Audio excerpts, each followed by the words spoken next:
बड़ी बड़ी खबर है जिसके बारे में किसी को पता तक नहीं कि देर रात सुप्रीम कोर्ट तक चला गया मामला।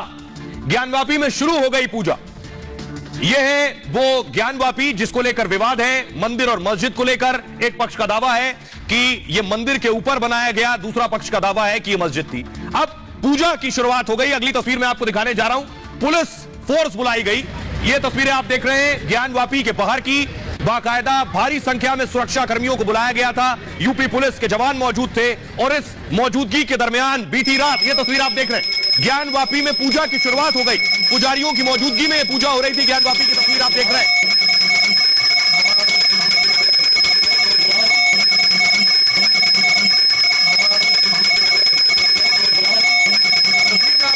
जिस वक्त पूजा हुई रात का वक्त था, बत्ती जलाकर साफ सफाई करके दिन में ही फैसला आया और उसके बाद रात को पूजा हो गई फौरन। लेकिन एक तरफ पूजा हुई, दूसरी तरफ मैं आपको दिखाऊं दिल्ली तक हलचल थी। काशी में, वाराणसी में पूजा हो रही थी। असदुद्दीन ओवैसी दिल्ली में all India Muslim personal law board की बैठक में पहुंचे। देख रहे हैं आप, असदुद्दीन से सवाल करने की कोशिश की गई। Asaduddin Owaisi all India Muslim personal law board की बैठक में पहुंचे क्योंकि आगे की तैयारी करनी, कैसे आखिर पूजा रुकवाई जाए। All India Muslim personal law board इसके लिए पूरी जद्दोजहद में लगा। और बीती रात क्या हुआ, रात को पूजा हो रही थी और रात को 3 बजे पूजा रुकवाने के लिए मस्जिद पक्ष सुप्रीम कोर्ट पहुंच गया। 3 बजे सुप्रीम कोर्ट पहुंचा। 4 से 5 बजे तक यह मामला चीफ जस्टिस ऑफ इंडिया के पास था। तड़के ये रिपोर्ट देखिए जरा।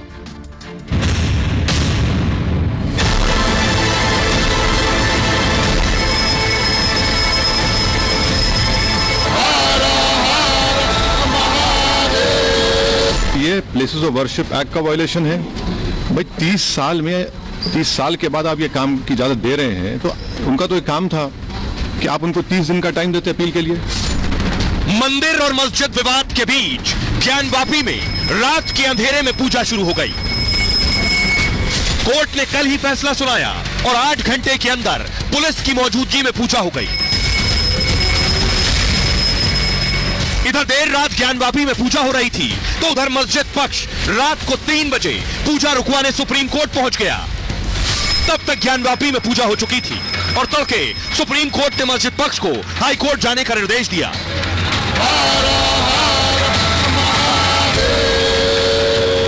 आज दिल्ली में मुस्लिम पर्सनल लॉ बोर्ड ने इस पर बैठक बुलाई थी जिसमें असदुद्दीन ओवैसी भी पहुंचे थे।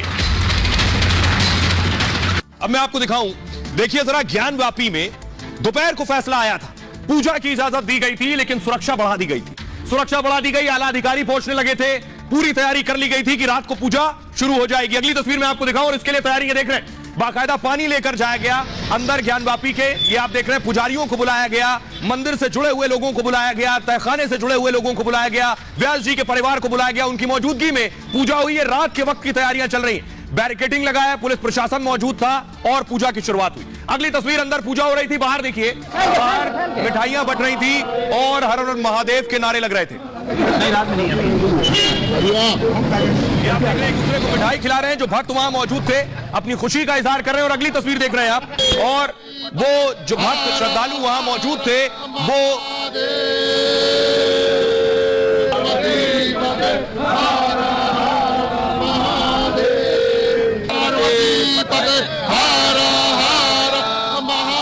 अब मैं आपको बताऊं पूजा कैसे हुई।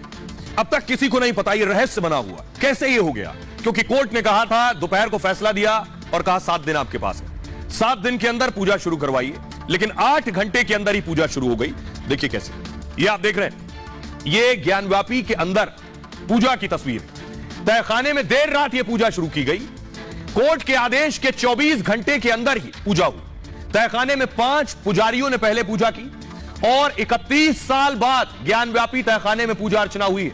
31 साल से यह बंद था क्योंकि 1992 में बाबरी विध्वंस के बाद देश के माहौल की वजह से 1993 में यहां पूजा बंद हो गई थी क्योंकि यही ज्ञानवापी मस्जिद भी थी और उसी पर तहखाने में पूजा होती थी क्योंकि व्यास जी का तहखाना था।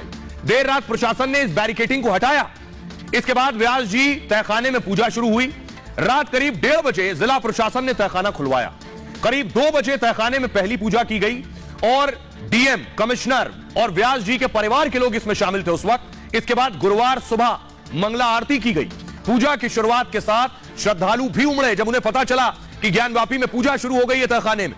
यहां अब हर दिन 5 बार आरती होगी। कल ही ज्ञानवापी को लेकर कोर्ट का फैसला आया था। हिंदू पक्ष को तहखाने में पूजा का अधिकार दिया गया। व्यास तहखाने में यह पूजा का अधिकार मिला है।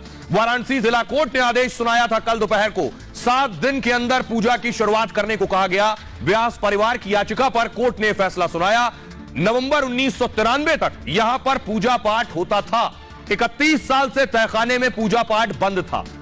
अब इसके बाद सोचिए, ज्ञानव्यापी के आसपास रहने वाले लोग, वहां पहुंचने वाले लोग, जो भक्त मौजूद थे, वो क्या कह रहे हैं, उन्हें सुनिए।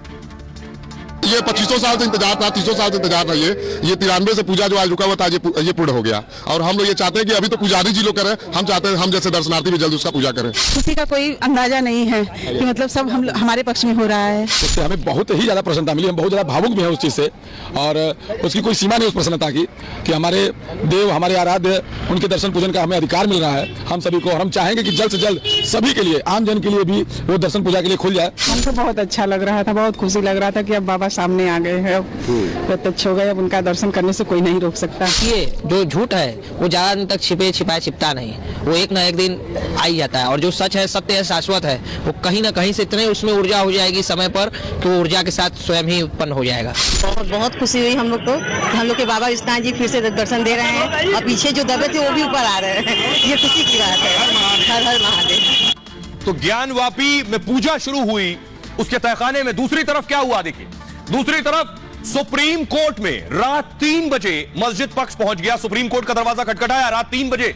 यह फाइल पहुंची 4 बजे, 4:30 बजे तक सीजीआई सुप्रीम कोर्ट के चीफ जस्टिस ऑफ इंडिया के पास अंधेरे में, और उसके बाद यह हाईकोर्ट तक पहुंच गई। रात भर में इतनी चीजें हो गई। जिस वक्त दुनिया सो रही थी, उस वक्त इस मसले पर सुप्रीम कोर्ट से लेकर हाईकोर्ट तक बात हो रही थी। चीफ जस्टिस ऑफ इंडिया घर में थे। संभवतः जिस वक्त सुप्रीम कोर्ट पहुंचे मस्जिद पक्ष के वकील, उस वक्त सीजीआई खुद सो रहे थे। 3 बजे पहुंचे सुप्रीम कोर्ट। ज्ञानव्यापी केस में आधी रात सुप्रीम कोर्ट खुला, समझ लीजिए। तहखाने में पूजा के अधिकार को चुनौती दी गई। सुप्रीम कोर्ट में देर रात पहुंचा था मुस्लिम पक्ष। ज्ञानव्यापी मस्जिद की इंतजामिया कमेटी ने चुनौती दी थी इस मामले को। तड़के 3 बजे सुप्रीम कोर्ट में एक इमरजेंसी रजिस्ट्रार होता है। हमेशा कोई इमरजेंसी हो तो आप सुप्रीम कोर्ट जा सके, इसलिए रजिस्ट्रार वहां होते हैं। तो 3 बजे रात को मस्जिद पक्ष के वकील सुप्रीम कोर्ट रजिस्ट्रार के पास पहुंचे। ज्ञानव्यापी मस्जिद के मसले पर पूजा रुकवाने के लिए पहुंचे। इसमें फुजैल अयूबी, निजाम पाशा और आकांक्षा शामिल थे। सुप्रीम कोर्ट के रजिस्ट्रार से करीब 1 घंटे तक बातचीत की गई। रजिस्ट्रार ने सुबह 4 बजे CGI chief justice of India Chandrachud के सामने दस्तावेज रखे, संभवतः उन्हें मेल किए। सुप्रीम कोर्ट ने मामले पर सुनवाई से इनकार कर दिया रात को ही। मुख्य न्यायाधीश ने मुस्लिम पक्ष को हाईकोर्ट जाने को कहा कि आप सीधे निचली अदालत से सुप्रीम कोर्ट आ गए, आप पहले हाईकोर्ट जाइए। सुप्रीम कोर्ट से राहत नहीं मिलने पर मुस्लिम पक्ष हाईकोर्ट पहुंचा। प्रयागराज में मस्जिद कमेटी की अर्जी की तैयारी की गई और इंतजामिया मस्जिद कमेटी ने हाईकोर्ट में याचिका दायर की। वाराणसी जिला जज के फैसले को चुनौती दी गई इस याचिका में। हाईकोर्ट में हिंदू पक्ष ने कैविएट दाखिल की है, जिसका मतलब है कि कोई भी इस मामले में फैसला हो उससे पहले हिंदू पक्ष को भी सुना जाए। आइए अब आपको सुनवाता हूं इस पर क्या कुछ कह रहे हैं वकील विष्णु शंकर जैन। स्थिति यह है कि कल कोर्ट की ऑर्डर की कंप्लायंस में राज्य सरकार ने वहां पे कोर्ट की ऑर्डर को कंप्लाई कर दिया है और बैरिकेडिंग से गेट बना दिया गया है, और वहां पे जो देवी देवता विराजमान थे उन देवी देवताओं को पुनः स्थापित करके वहां पे पूजा पाठ नित्य चालू कर दिया गया है। तो आज की जो वस्तु स्थिति है वो ये है कि व्यास जी के तहखाने में नियमित पूजा पाठ शुरू हो चुका है। जिस तरह से रातों रात बिना कोई रिटर्न ऑर्डर के पूजा रोकी गई थी, एक अन्याय हुआ था, आज उस अन्याय को एक न्याय के माध्यम से, कोर्ट के माध्यम से उनके ऑर्डर की कंप्लायंस करने का काम किया गया। नहीं, बहुत एक इंपॉर्टेंट जजमेंट था कोर्ट का, और मुझे खुशी है कि राज्य सरकार ने इसको इमीडिएटली इसका कंप्लायंस किया। माननीय न्यायालय ने अगर आदेश कर दिया तो जिलाधिकारी महोदय से कहा कि 1 हफ्ता के अंदर आप इसका इंतजाम करिए। और कल रात में ही यहाँ काट करके रास्ता बनाकर सब काम शुरू हो गया। सुन तो लीजिए, हमारा कहने का मकसद ये है कि इसी कैंपस में हमारा मुकदमा है मजार शरीफ का, जो 1936 से प्रमाणित है, 1883 से प्रमाणित है और 1940 से 42 से प्रमाणित है। 3 जजमेंट हमारा है। उसके बावजूद उस पर आज 2 साल से मुकदमे चलने कोई आर्डर नहीं हो रहे हैं इसी कैंपस में। एक दिन में 4 महीने का मुकदमा में आप ऑर्डर कर रहे हैं, किस एविडेंस के तहत आपने ऑर्डर किया, ये सवाल है न्यायालय से हमारा।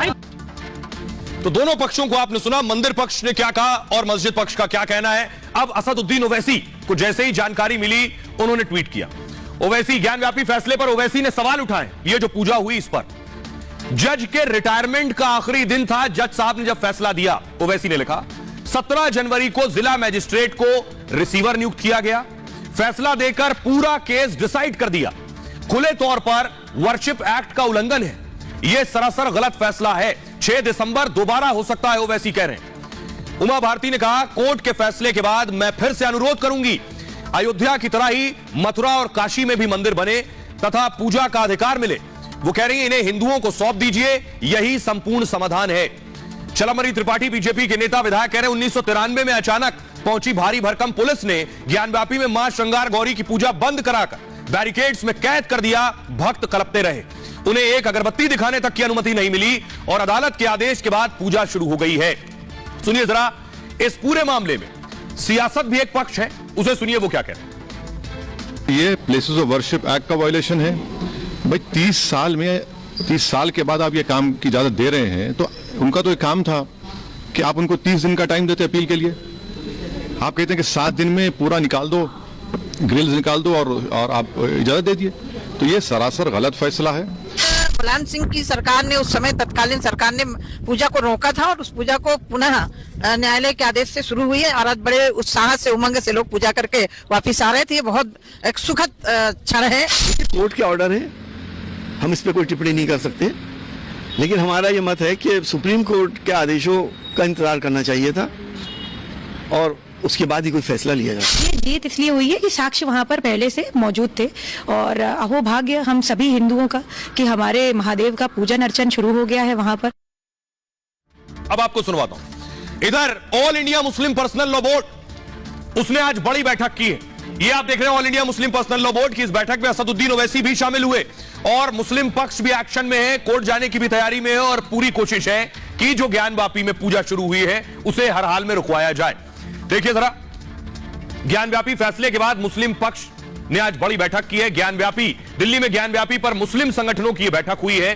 दिल्ली में all India Muslim personal law board की बैठक, जिसमें ओवैसी खुद मौजूद थे। 1972 में all India Muslim personal law board की स्थापना हुई। मुस्लिम हित से जुड़े मुद्दों पर नजर रखता है all India Muslim personal law board और इस बैठक में मौलाना अरशद मदनी, महमूद मदनी शामिल हुए। साथ ही साथ जमात इस्लामी हिंद के राष्ट्रीय उपाध्यक्ष भी बैठक में शामिल हुए। All India Muslim personal board के प्रवक्ता सैयद कासिम इलियासी और कमाल फारूकी भी मौजूद थे। असदुद्दीन ओवैसी भी दिल्ली पहुंचे, तस्वीरें मैंने आपको दिखाई। वाराणसी कोर्ट के इस फैसले पर बैठक में चर्चा हुई है और आगे कानूनी विकल्पों पर बातचीत की गई है कि आगे कैसे बढ़ा जाए और कल इस मामले में प्रेस कॉन्फ्रेंस भी हो सकती है। सुनिए जरा क्या कुछ कह रहे हैं जो all India Muslim personal law board के सदस्य हैं कमाल फारूकी, उन्हें सुनिए।